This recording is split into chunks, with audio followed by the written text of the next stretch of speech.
अपन घर कैदी होई है पूजनवा सुनिए सदानवा भगवती महल अपन घर कैदी अवतारी घरे आज दुलारी मयरिया मालिनी के चट दे खबर कैदी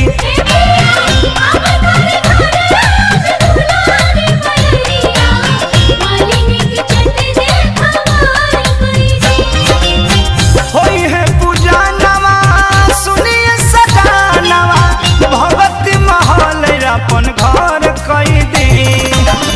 अवतारी घरे आज दुलारी मयरिया मालिनी के चट दे खबर कैदी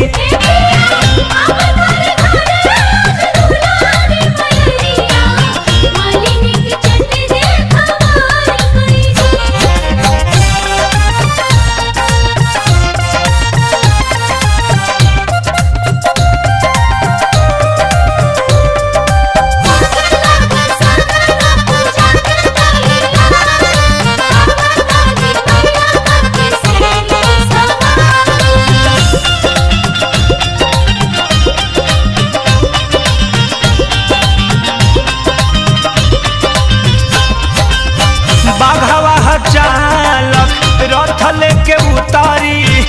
कमी ना होखे खातिरदारी में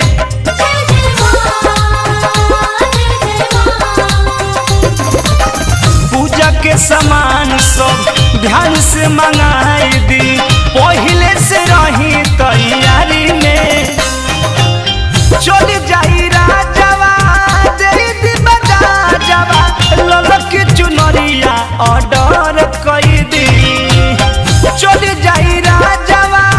दे दी बजा जवा ललक चुनरिया ऑर्डर कैदी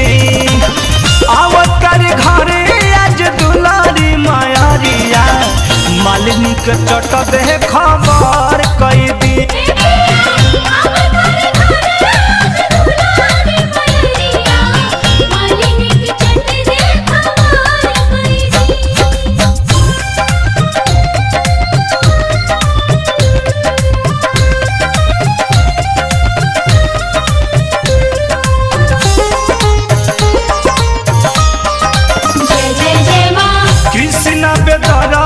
बोला दी परमोध के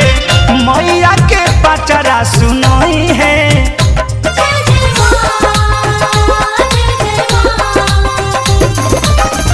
बावीस दिन भागी दुखवा के दिन जी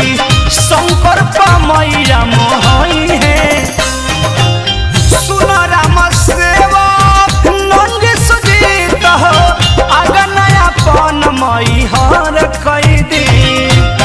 सुन राम सेवक नंद सुजीत हो अगन अपन मई हर कैदी अवतारी घरे हमर दुलारी मयरिया मालिनी के चट दे खबर कैदी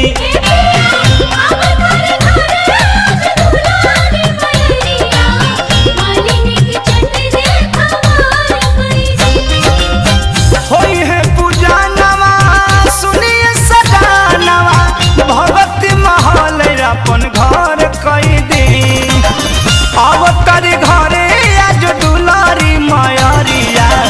मालिनी के चट दे खबर कैदी।